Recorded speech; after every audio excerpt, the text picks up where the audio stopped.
สวัสดีครับสบายดีพี่น้องป้องไปมาจุกุทุกคนวันนี้ก็เฮ็ดกินอีกแล้วพี่น้องเอ้ยเฮ็ดลาบเลือดเอาทำมาเก็บขยะคือเก่าพี่น้องเฮ็ดลาบเลือดส่วนนาบาวกินพี่น้อง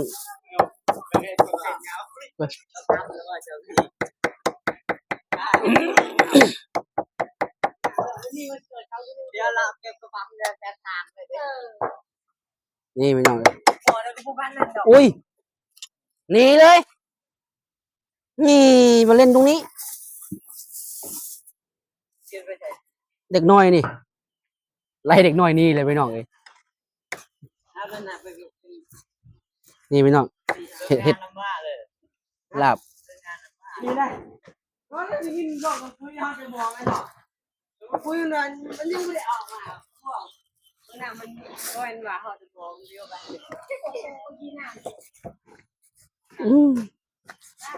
น้องเทียนลูก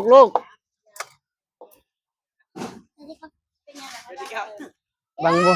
บ่เห็นเคียงพ่อนะลูกเนี่ยนี่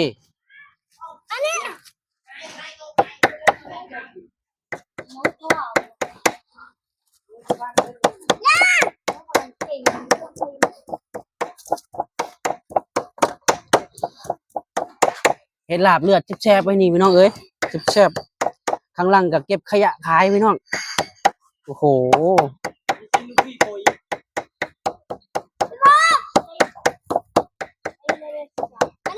เดี๋ยวค่อยเล่นโทรศัพท์พ่อกันลูกพ่อกันตัวฉับพ่อกันอย่าจะเล่นใหม่พี่พงษ์อย่าเพิ่งไปดิลูกกำลังไป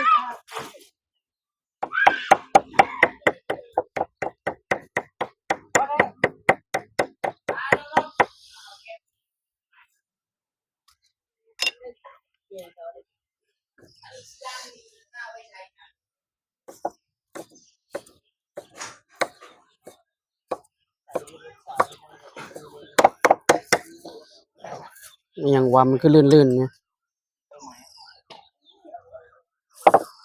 วางไว้ตรงกระดาษ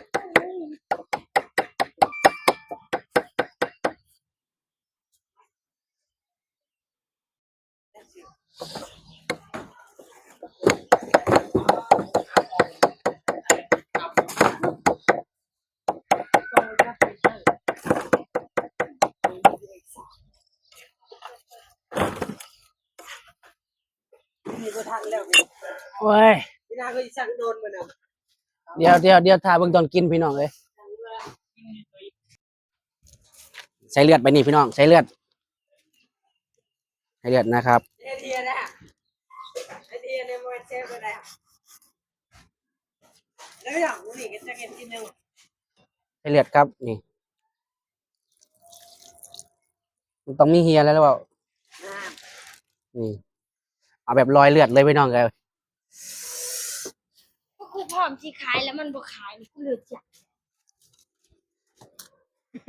มาสดรสเย็นนะมุ้ยพักหยาพักน้ำเด้เอาพักอยู่ในหันนั่นแหละถ้าเป็นทุงอ่ะพักเป็นถุงลงมาแล้วอยู่ในตู้นี่แหละ อยู่หนอดอยู่ข้างนอกนะไม่อยู่ในตู้เด้อ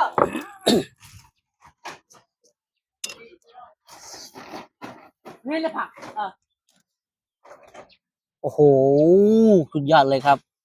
ว้าวจริงๆชดมือนี้ชด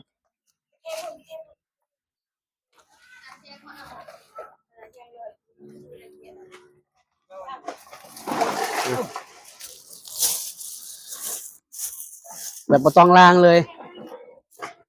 นี่พี่น้องเอ้ยไปติดกรรมไปติดเขาอันนี้โอ้ยดำนะหนอกโอ้ยเขาทาดีอ่ะ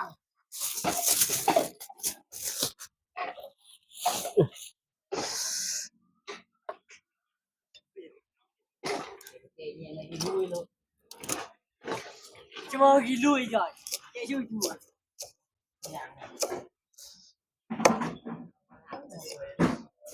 นี่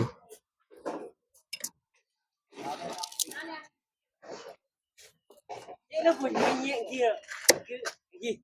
เจ๊ที่ทองแดงโดนกองเลยแปะ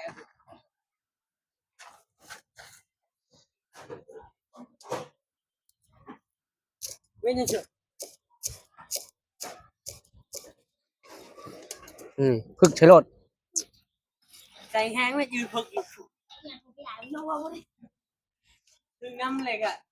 ดึงน้ำเฮียน้ำเหรอ ตอนเรียกมัน เอาเรียวโจ เจาะเยอะ เยอะๆเฮ้ยเรียก ต่อเรียวเชียร์โลกคิดติด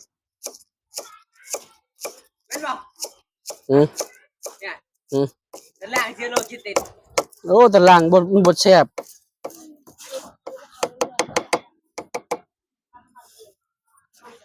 นี่พี่น้องเอ้ย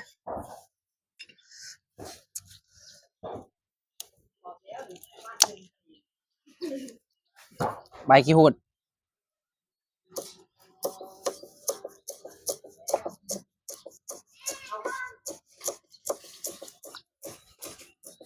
มันหนึ่งงานจะขาย ลูกได้จริงอ่ะน้องรับเลยเพราะได้คุยกันมาตรงนี้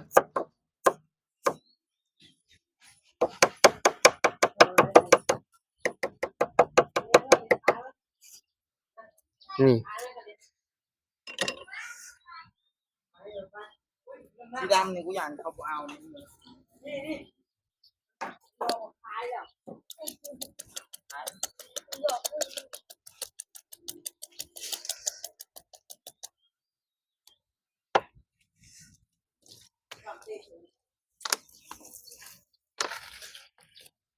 โอ้บ่วงก็บ่มีใช่บ่มีบ่วงคนเลยบ่วงมาให้แน่ หยุดไงหยุดดิ บ่วงมาให้แน่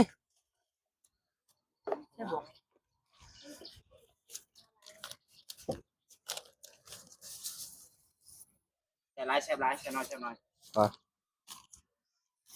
ไอ้ได้เมียน ว้าว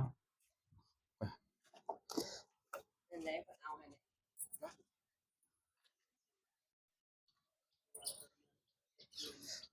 ลาบหมดได้ยันว่าบ่แบ่งให้กินนี่จมทีหลังเด้ ค่อยกลัวกินได้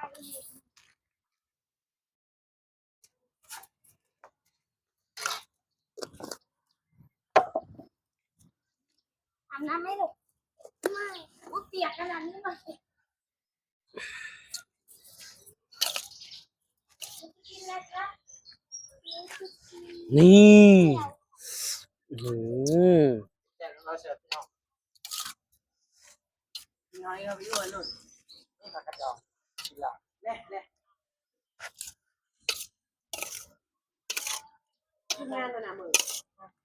อื้อ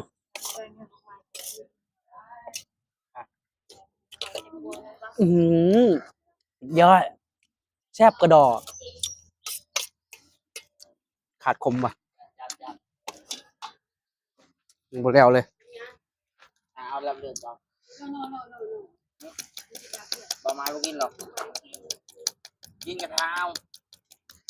จะพุ่งอยู่ในเย็นคืนกระทงไม่ได้จับ เอ้า กินแล้วหรือมึงอ่ะ